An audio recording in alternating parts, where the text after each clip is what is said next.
Welcome to our latest episode of the Lebanese Physicians Podcast. And today I will be reversing roles. I was interviewed by Dr. David Spiro on his UMed podcast a couple of weeks ago, and now I am interviewing him myself. I told him to agree to be interviewed on his podcast, he has to be interviewed on mine. So that's what we're doing.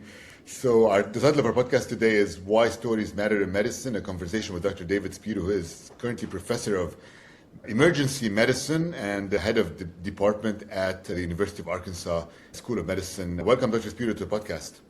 It's an honor to be here, and I love this back and forth. It's great. It's a huge honor. Yeah, I know. It's great, and I think your podcast, HUMED, is great because it talks about the human side of medicine. And saying that, I'm gonna take something from your podcast, and I want you to tell me a story that has inspired you in medicine. Yeah, so I'll tell you a story that I wrote an essay about 3 years ago. It was around, I'm an emergency medicine physician for children, so I specifically work in a pediatric here in a very underserved state in the United States, in Arkansas. And we take care of 70 to 80% of our patients live in poverty or are in lower socioeconomic strata in the U.S. So it's really what I said I would do when I applied to medical school, which is serve others and serve the needy. But this story was something that really moved me beyond, it really moved my human side in a very visceral way. As I was working over a holiday a few years ago, and we got a call that there was a gunshot wound, a gunshot injury of 3 children coming in, so a multi-person trauma coming into the emergency department, and CPR was in progress with one of the children, which is a bad sign. And when that child arrived, that child was clinically dead, and we couldn't revive that child. And the other 2 children we were unfortunately able to revive and resuscitate and get them to the operating room in time, and they were able to walk out of the hospital. But the story really revolves around my relationship with the mother.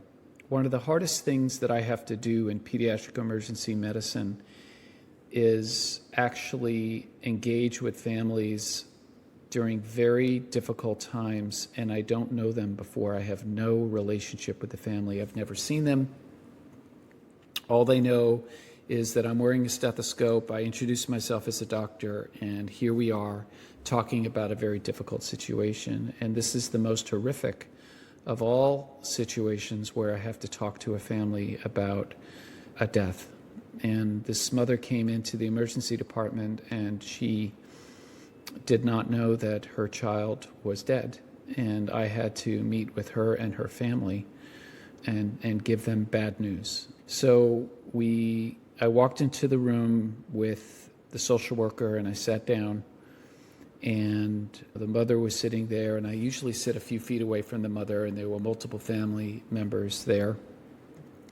I believe I had a resident with me, a pediatrics resident, and I intentionally told him, this is how I give bad news, and I want you to watch how I do it, because I'm going to role model it for you, which is what we do. You do it as well as a teacher in the work that you do in critical care medicine, and I do it as well in the emergency department. So we're in the room, and the mother cries. She actually has a reaction. She jumped onto the floor, and I just sat there watching this physical and emotional release of tremendous grief that is actually horrific to watch another human being experience that kind of grief. And I'm sure you've witnessed that before in the critical care environment in your work as well, Khalil.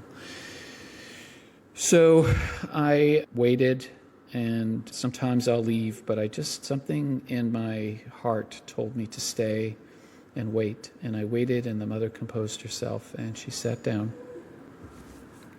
She grabbed my hand, and she said, "Were you there when my son died?" And I said, I was. I actually was there when we made the decision. And she said, will you take me to him? And I said, absolutely. So we walked arm in arm from a quiet area in the emergency department. We have a quiet room to the resuscitation room where her son was lying there. And she essentially gave a eulogy in front of myself, in front of a chaplain, and in front of the social worker, and talked so eloquently about her child, who was a football player and an athlete and was about to go to college, and what he meant to her. And it was one of the most moving moments of my life. And I think that it really was, it was one of the most moving moments of my life. I cried. I was experiencing admiration for this mother and the strength that she had. And I also witnessed or felt the idea that this was a completely unnecessary death, and that in the United States right now, gun violence is the number one reason why children die. It's a fact, and it's the only place in the world where gun violence is the number one reason why children die in the United States. And I don't know what else to say other than, and this family happened to be Black, African American, and gun violence, these are just statistics. Not trying to get political here. It's true and statistically true that gun violence is the number one reason why children die in the U.S., and it affects Blacks disproportionately compared to white people in the United States, with a ratio of 11-1. And I raised my children, and it wasn't in my mind that my child would be shot. And what I've come to know is that children, many Black mothers, especially in the U.S., have a fear, deep fear, that their child is going to die in the United States from gun violence. Yeah, David, that's a very touching story, and I agree. I mean, as you're a pediatric, I mean, we both are in critical care. Basically, we see a lot of trauma, and I see more adults, you see more pediatrics, and it still affects me when I see people dying unnecessarily of gun violence, or even not necessarily even dying. I think what we don't discuss too is people who get permanently disabled because of gun violence. But I think in your case, in the pediatric world, it's even, I think, stronger, just because these kids still have all their life in front of them, and suddenly, like, they've lost it unnecessarily. So how do you deal? I mean, these are very, very hard traumas, and some people barely can deal with one case of this. How do you deal with multiple cases that come to your ER over time, and how do you teach your residents and medical students to deal with this? Yeah. Well, one way I dealt with it therapeutically is I wrote an essay about it and got it published. So when I was on a plane going back home somewhere, or on a trip, I sat down and wrote an essay about it, and that was a therapeutic experience. I run, I exercise. I think that helps me. I have a loving partner that I can talk to about this, and my adult children, friends talking about it, colleagues talking about it, and that still affects me. And I think if it didn't affect me anymore after 30 years of doing it, then something would be wrong. And it still affects me, but on a meta level, what affects me more than anything is the idiocy, or the lots of different words come to play: hypocrisy, idiocy, craziness of why this is happening, and why we have a society where this is happening. And it's multivariate. It's not just because of the multitude of guns, but we have an exponentially higher rate of gun violence in the U.S. compared to every other developed country in the world. That's a fact.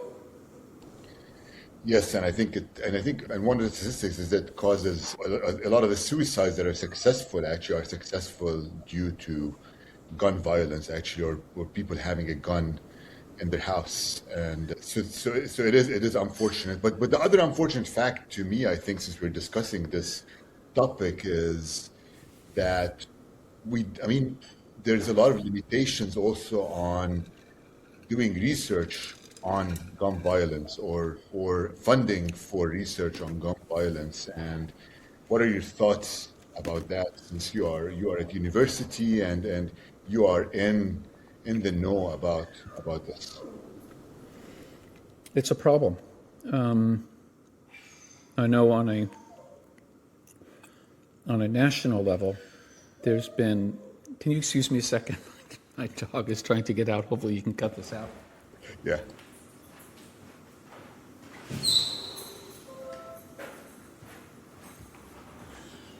Dogs. There's a national. There has been national withholdings of funding. We spend billions and billions of dollars trying to cure cancer, and it's been great. In the 1950s, if a child was diagnosed with leukemia, they would die. And one of the Kennedys, I think, one of Bobby Kennedy's children, Robert Kennedy's children, Robert Kennedy Sr. died from leukemia, death sentence, and now 90% of children survive. It's been an incredible advancement in care. We've spent lots of funds on that, and comparably, we don't spend a lot of money understanding the why behind gun violence.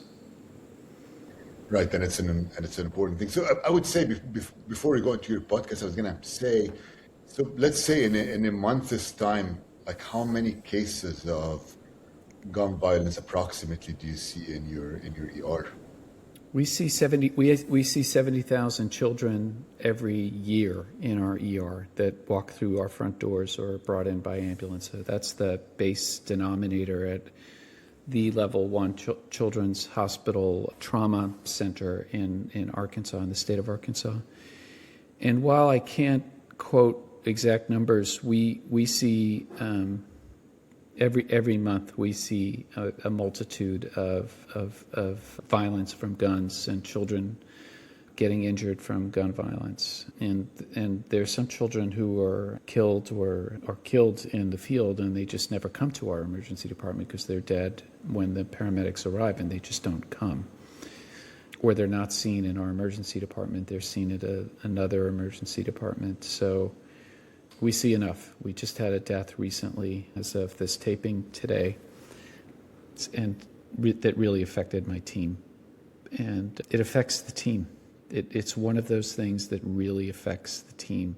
There are different kinds of deaths that occur, and this is one that's just horrific because it feels like it's just unnecessary and potentially preventable.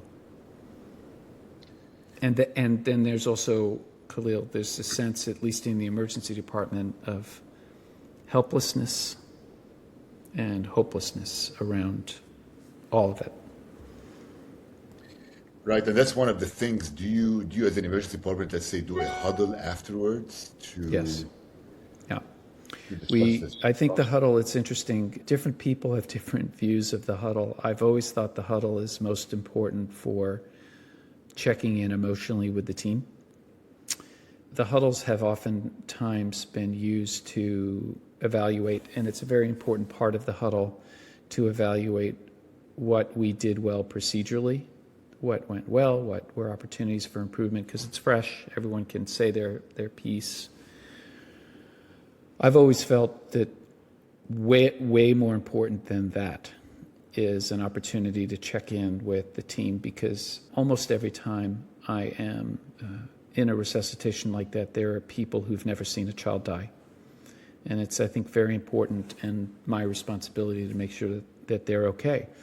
Because in the emergency department, after we huddle, there's another child to see. Our shift is still ongoing, and we just have to keep moving on in the shift.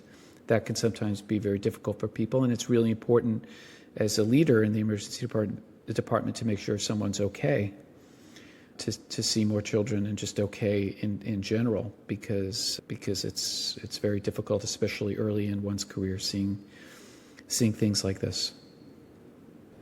Right, because in the ICU, let's see, you see a patient, then you go around and the next one, it's not as fast as what happens in the ER.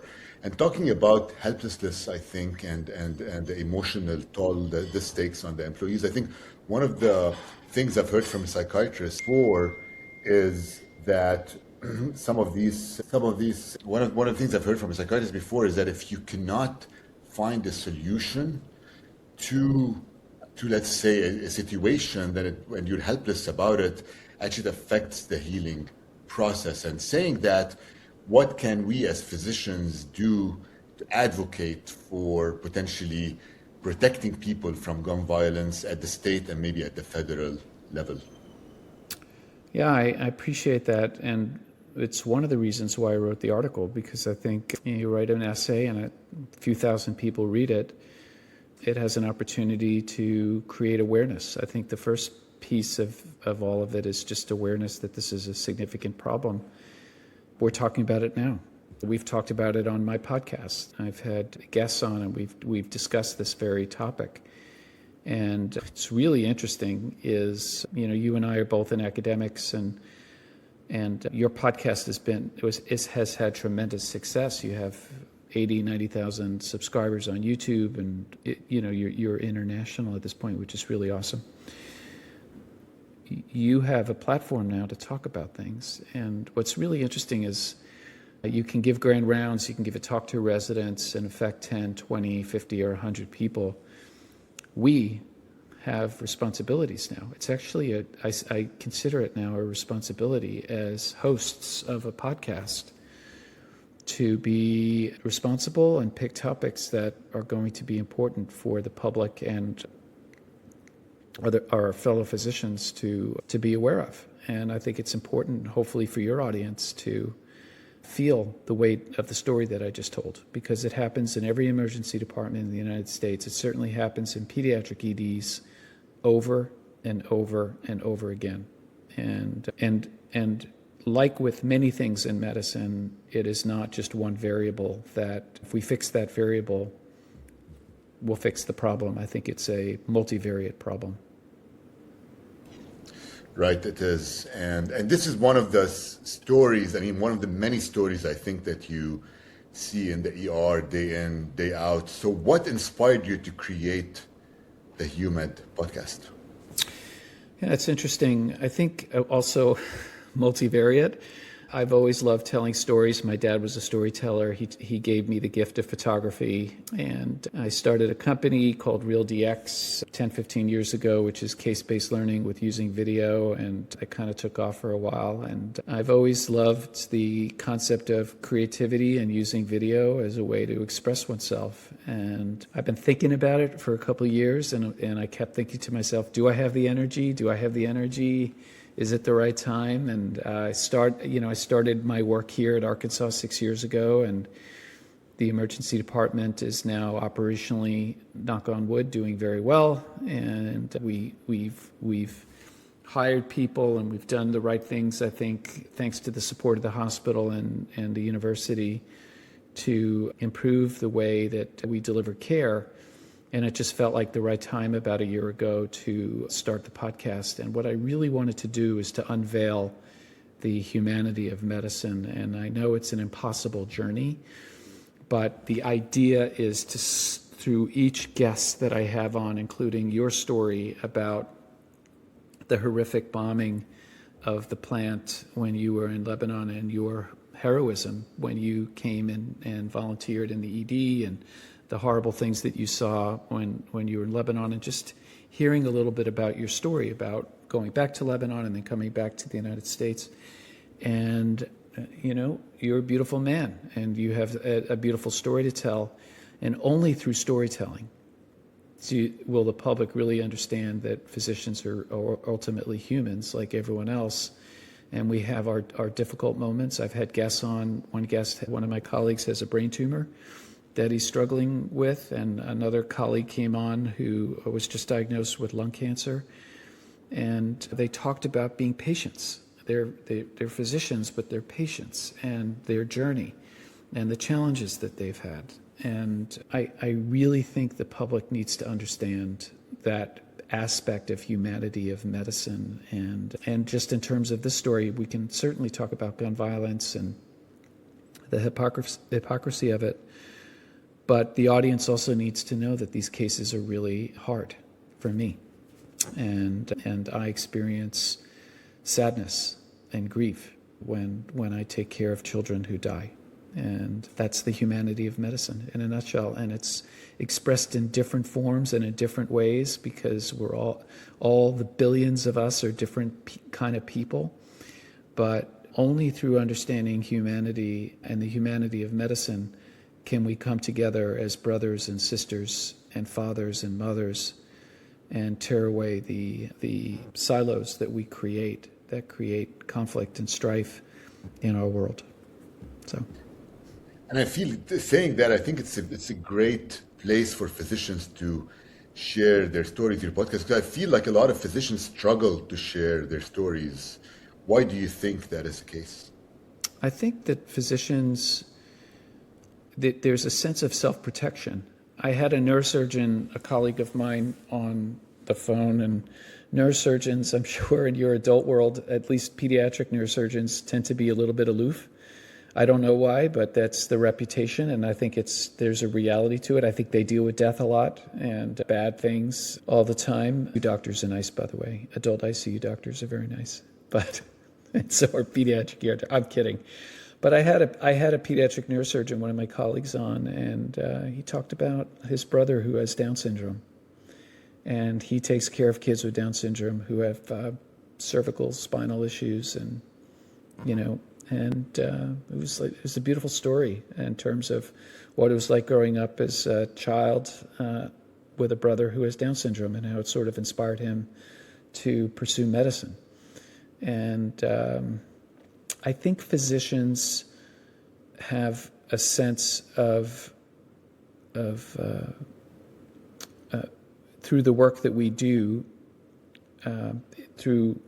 it's such an incredible honor and privilege to be a physician. And there's certain aloofness that we all have, a remoteness to stay strong. As we're there, we have to be strong for the family. And I think, I don't know, I think there is a barrier, and I can't even name it. It's a great question.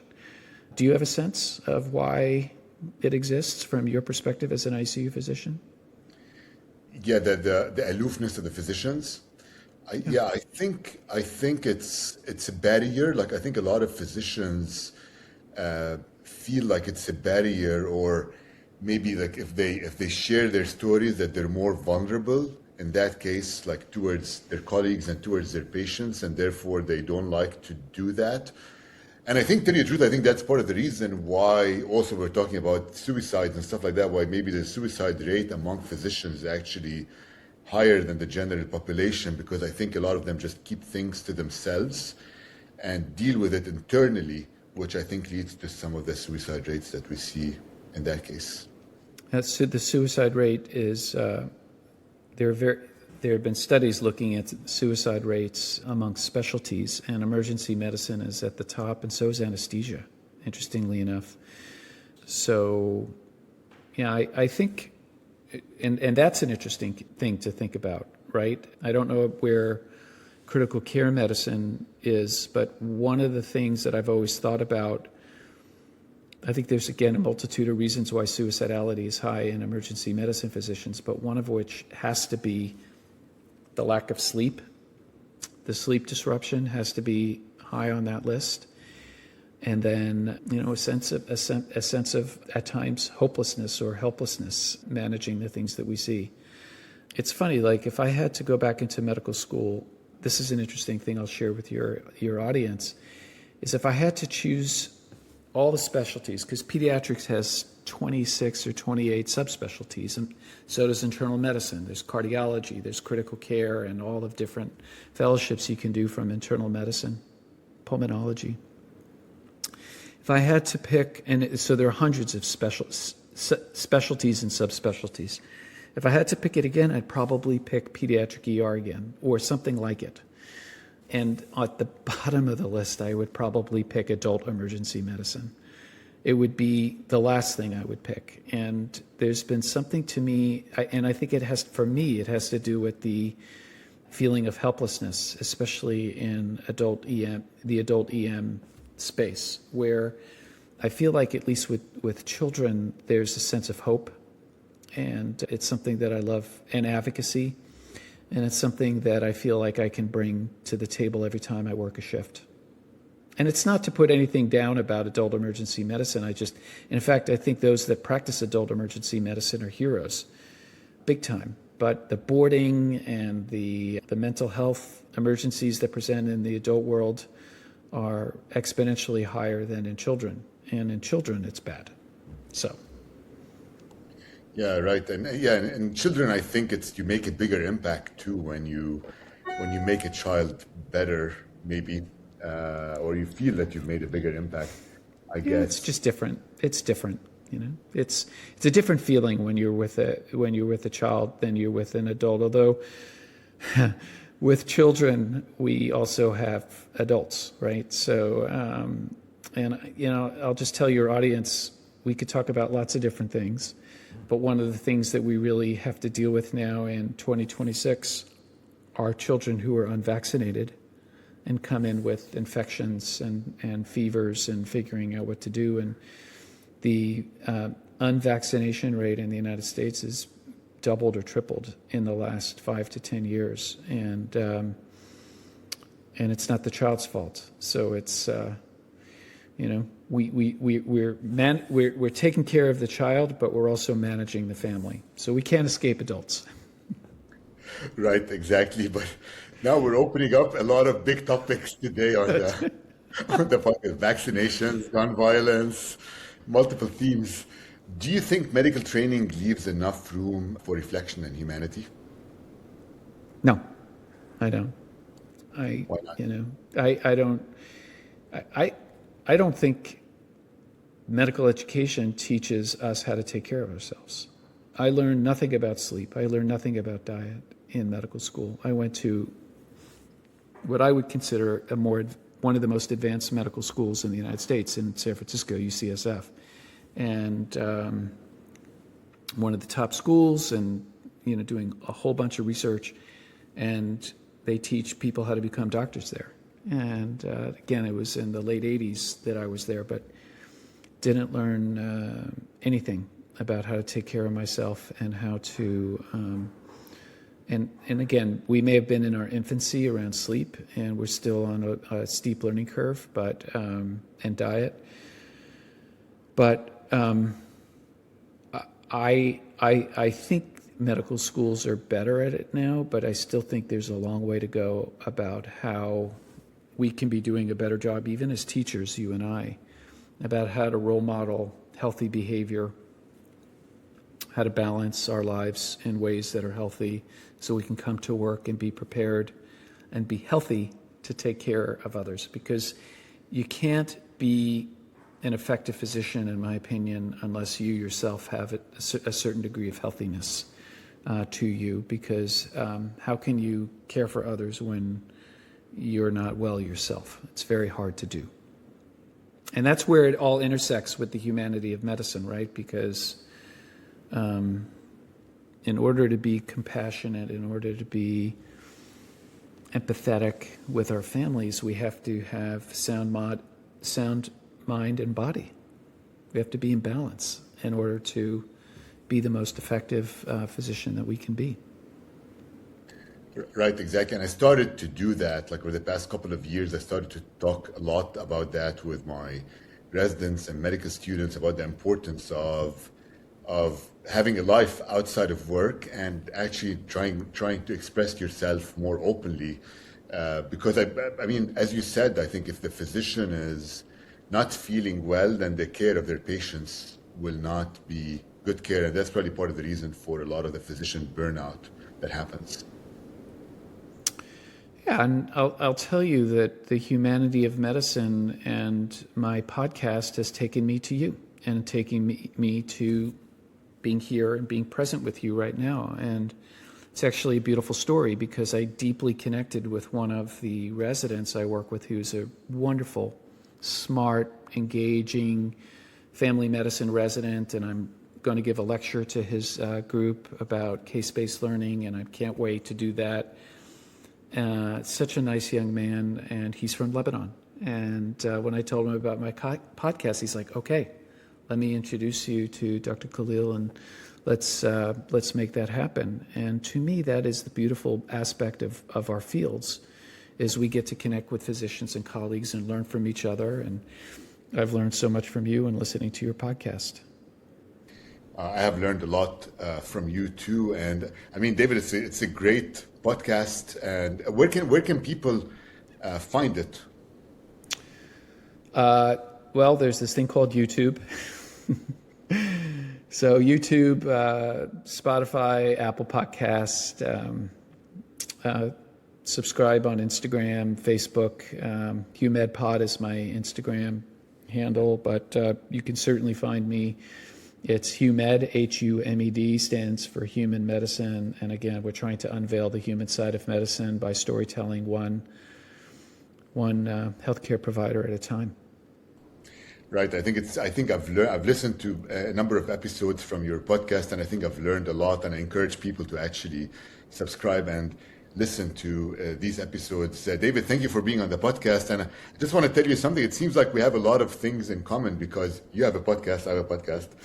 You told me you run. I run a lot too, and that's part of one of my best hobbies, I think. So I think. Yeah, running to me is so therapeutic. I went for a run this afternoon in the hot heat here in Arkansas.